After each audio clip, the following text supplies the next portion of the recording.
Babala, ang inyong mapapanood ay may sensitibong paksa, marahas na eksena at paggamit ng maselang pananalita. Ang mga eksena at salitang maririnig sa programa ito ay maaaring hindi angkop sa ibang manonood. Anong ginawa ng pulis sa'yo? Sinampal po, pinasuot po ng kulay orange na damit, tapos may pinahawak po sa akin. Sinampal ka, Opo. pinasuot ka ng orange na damit. Tapos, Corporal, totoo bang pinasuot niya ng orange t-shirt? Yes, sir. Ba't mo pinasusuot niya ng t-shirt? Pinaglalaruan niyo ba yung bata? No, sir. No po. Okay, why did you try to make him wear a t-shirt? Bata to, pinaglaruan ninyo, hindi nyo inaresto, pinasuot mo ng orange t-shirt. You attempted to have him wear an orange t-shirt. What's that?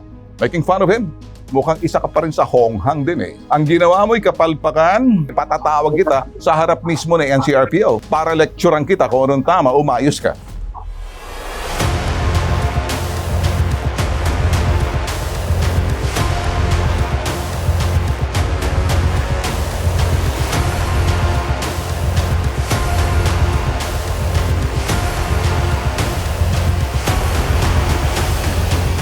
Bawat salita ko po sinasampal niya ako ng tsinelas, sir. Bawat salita ko, sir, sabi ko, papasutin niya ako, sir, ano to, pangkulungan to, suotin mo, sampalin niya ako tsinelas. Bawat salita ko sinasampal niya ako tsinelas, wala naman akong kasalanan, wala naman akong kasap, sir. Yung mga tarungan ginawa niya sa akin, sir.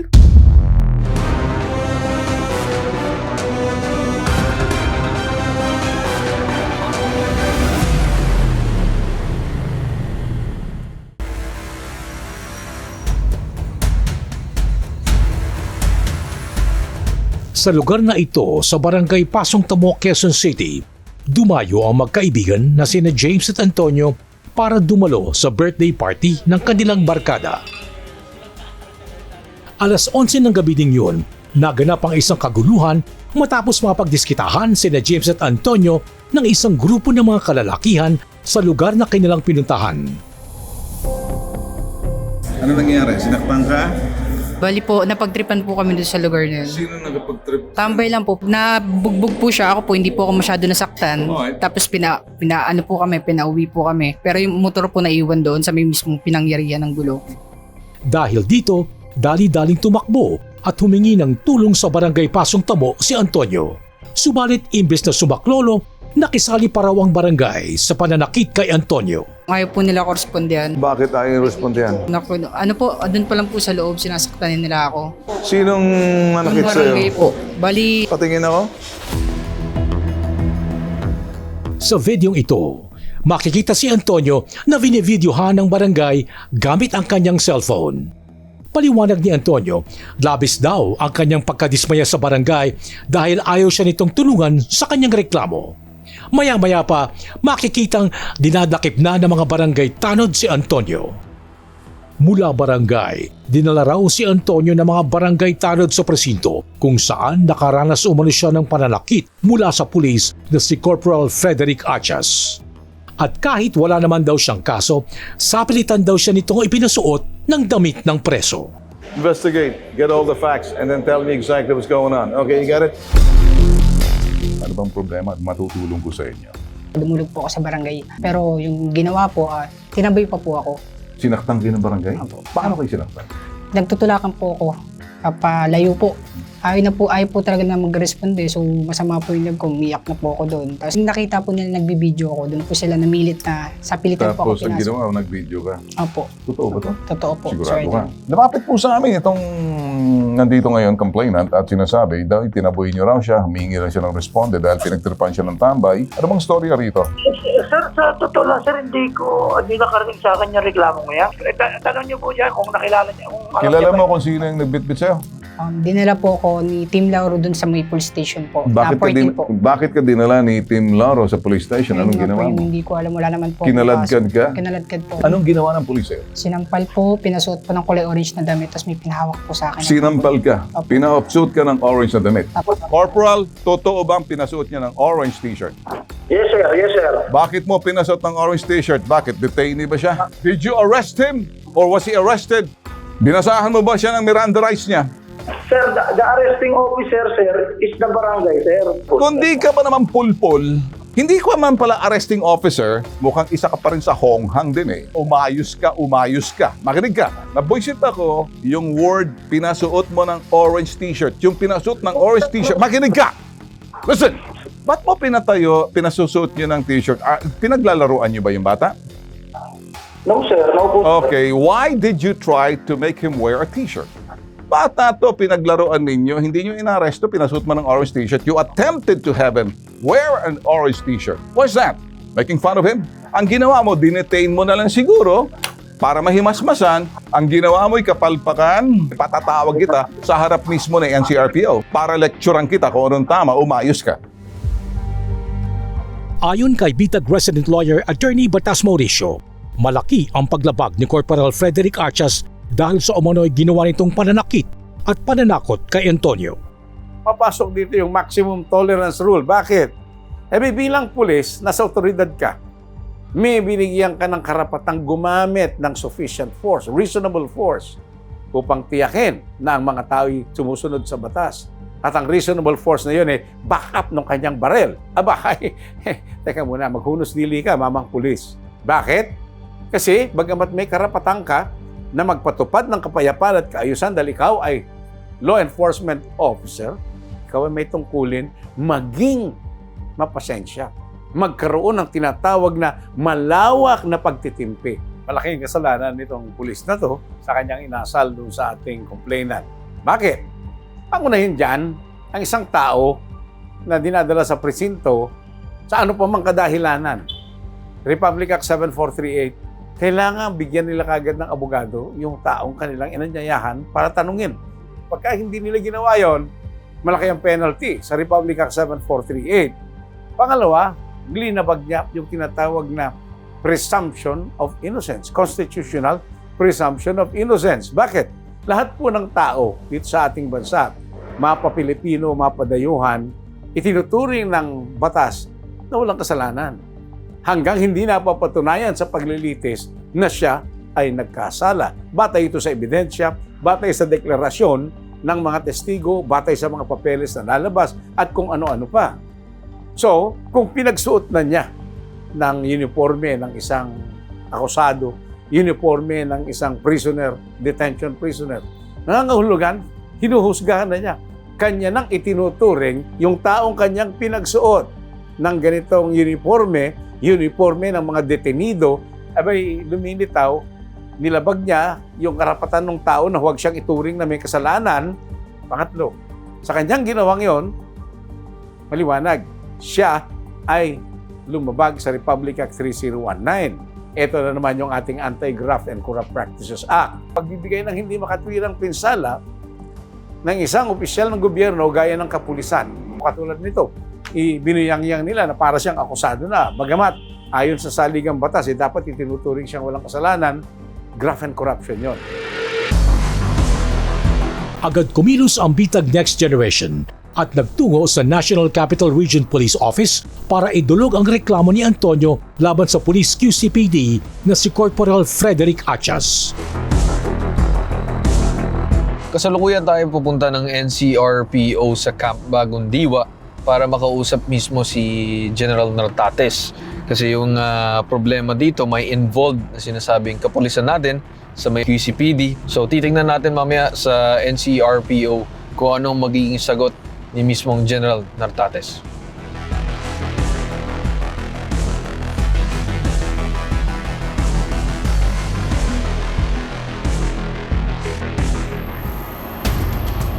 Sa tanggapan ni NCRPO Chief Major General Jose Melencio Nartates Jr., iniharap ng bitag si Antonio para ilahad ang kanyang reklamo. Dinala po nila ako sa police station 14 po. Wala naman po akong kaso, wala naman po akong record. Lumabas po ako. Tapos paglabas ko po, siguro na-alarma po yung mga pulis. Hinahanap po ako. Yung pagkita po sa akin, yung pulis po na isa, yun na po ako sinaktan. Tinutukan po ako ng baril. Sabi sa akin, sabi niya, tatakas ka. Sabi ko, sir, wala naman akong kaso, sir eh. Sabi sa akin, pasalamat ka, may tao. Kung wala, patay ka na. Ganoon ako, sir. Sa pilitan, pinakabad yung damit ko. Sabi sa akin, magubad ka. Sabi ko, sir, bakit po? May hawak-hawak po siyang kulay ulit siyang t-shirt. Sabi ko, pag di ko po siya sinusunod, dinampas niya po ako ng sinila sa mukha. Sinasampal niya po ako. Tapos po, yung pagpunta po doon sa may office po, sinasaktan niya po ako doon. Yung dibdib po, kulay white. Tapos, inampas niya po yung ulo ko doon, nasira nga po. Ilang pulis? Isa lang po. Tandaan mo ba yung pangalan ng polis? Hindi po siya naka-uniform eh. Pero alam mo kung saan lugar yun. Ako, ano po. Saan yung Station 14? Holy Spirit na, sir. Agad tinawagan ni General Nartates ang Quezon City Police District para makipagtulungan sa kasong ito na kinasasangkutan ng kanilang pulis na si Corporal Achas. Sino yung nagpasuot ng orange na kung saan isang complainant dapat supposed yung humingi ng tulong na? Corporal Achas. Anong designation niya dyan? Investigator, sir. Marunong ba mag-imbestiga yan? Medyo bakuhan pa lang, sir. Alam mo yan, tao na yan, kumuha ng tsinela, naka-civilian, hinampas sa mukha ng civilian. Ganun ba dapat gagawin? Hindi, sir. Mali po yun, sir. Ay, anong ginagawa mo? Nasaan ang pagmumukha niyan? I-send mo ngayon yung picture sa akin. Apo, sir. Apo, sir. Ngayon na. Sabi, sir.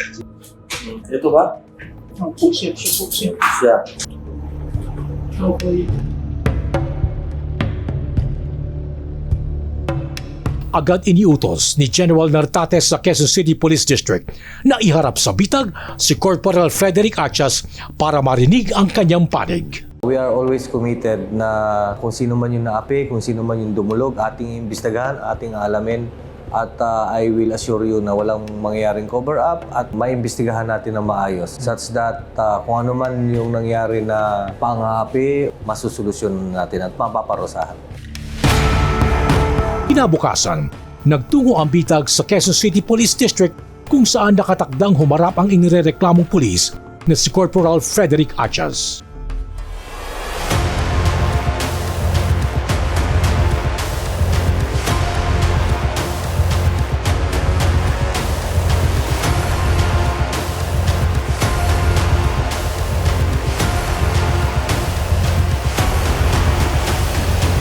Noong mga pagkakataong ito, hindi mapigilan ni Antonio na maging emosyonal nang muli niyang makaharap si Corporal Achas. Sir, sinasaktan niyo po.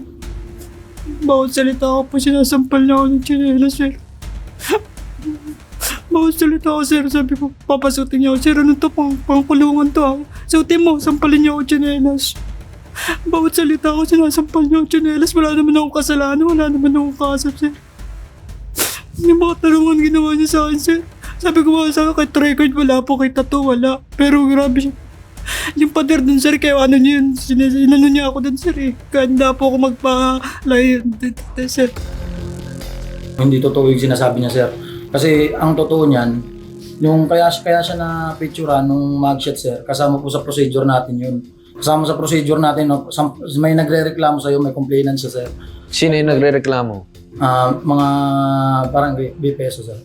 Barangay. Yes, sir. Anong dahilan daw ng pagreklamo ng barangay? Allegedly, sir, ano niya daw, sir, dinuduro-duro sila at minumura, sir. Kaya dinala sa amin. May video po ang barangay, so sumapat po para sa amin yun, para sampahan siya ng kaso. Pero bakit sa tingin mo magre-reklamo ba to na maghahampas-hampas ka ng tsinelas sa mukha niya? Sa tingin mo, pupunta pa siya sa amin, gagawan ka ng storya? Pinamedical, ganun kasi yung ano niya, sir, eh. Nagpa-medical legal siya, may mga injury siya, pinakita niya, Yes, pati sir, kasi picture. Binugbog po si ang nangyari, nag-report siya sa barangay kasi binugbog siya, sir. Binugbog siya sa Freedom Street. Hindi, walang problema. Ang sa akin naman, kung nagkaroon ng bugbugan sa labas ng police station, ang sa akin, bakit matotrauma ang bata na to sa'yo? Hindi ko po alam, sir. Malabo pong sampalin ko, sir. Actually, sir, inatras na nga yung kaso niya. Pinatawad na namin siya. Binigyan pa siya ng pamasahe pa uwi. Tapos ganito pa yung ginagawa niya sa amin, sir. Sa may barangay po, hiningi na nga po ako ng tulong, ba't babastusin ko pa po? Hindi man po ganun tao. May mga witness po sa labas mismo ng barangay. May mga video rin po sa mga barangay po ginawa sa akin. Naintindihan ko naman kung under the influence siya. Yes, sir. Pero kagaya ng sinabi ni General Nartates, if ever, himasmasan na lang, turuan na lang. Hayaan na lang muna doon para malipasan. Pagkatapos ng kaumagahan siguro, pauwi na sa mga pamilya. Bakit naman naabot sa punto na kailangan pa filean ng kaso? Binasahan mo ba ng Miranda rights? Pinusasan mo ba? Binasahan namin sir, may dalawa po kami investigator sir.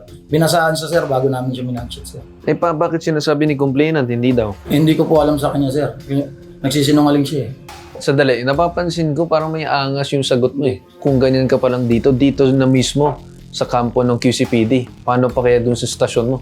Sa tingin mo kaya na walang nakikita, walang nanonood sa'yo? Sa angas sir, hindi po ako maangas sir. Hindi, yung sasagot mo palang kanina, maangas ka na eh. Ako ay nagbibigay pa ng respeto, alang-alang sa kapulisan. Pero kung may nakikita akong pang-abuso, hindi ako magtitiis, hindi magsalita. Sa huli, mariin pa rin itinanggi ni Corporal Achas ang lahat ng paratang ni Antonio laban sa kanya. Wala po akong aaminin ng pananakit sir, hindi ko po talaga ginawa yun.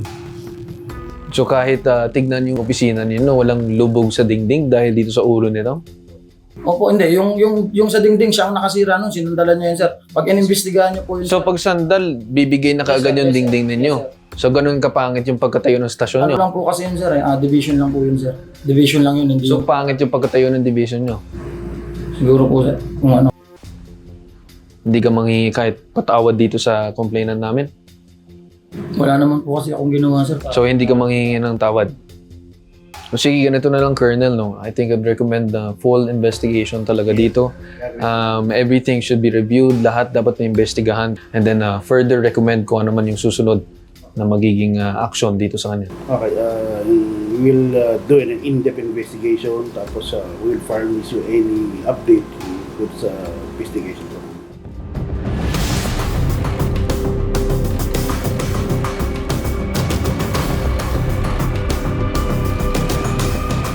Dahil sa reklamo na isinampa ni Antonio, sinibak sa Holy Spirit Police Station si Corporal Achas.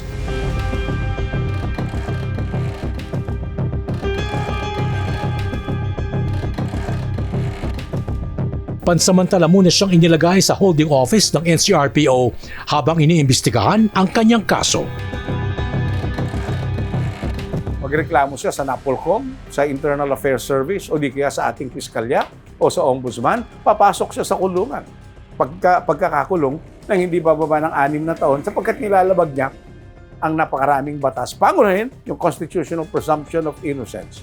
Pangunahin yung Republic Act 3019, Anti-Graft and Corrupt Practices Act. Pangunahin Republic Act 673, Code of Conduct and Ethical Standards for Government Employees and Government Officials. Ang masasabi natin dito sa ganitong sitwasyon, sa mga kapulisan, hindi lamang po kayo tagapagpatupad ng kapayapaan at kaayusan. Kayo po ay may tungkulin upang tiyakin na ang inyong hakbang at pagkilos bilang tagapagpatupad ng kapayapaan at kaayusan ay naaakma sa mga nakasaad sa batas. Kaya sa mga pulis, kailangan mag-aral. Kailangan nilang alamin kung ano yung pinagbabatayan ng kanilang law enforcement rights. At kakibat nun, alamin nila kung anong kanilang tungkulin at obligasyon. Ang problema, marami sa pulis, rights lang yung kanilang pinag-uusapan rights sa police officer. Pero hindi nila nauunawaan ng lubos. Every right has a corresponding obligation at mas matindi sa kanila dahil kapulisan sila. Ganun din ang alituntunin sa barangay. Kailangan nilang mag-aral dahil kung hindi sila mag-aaral, may problema tayo. Kaya nga ito sinusulong ng Ginoong Bentulfo pagbabago sa mga batas upang magkaroon ng sapat na pangunawa. Lalo na yung mga nasa frontline in the maintenance of peace and order, the policemen, the barangays, dahil marami sa kanila ang medyo kulang sa unawa.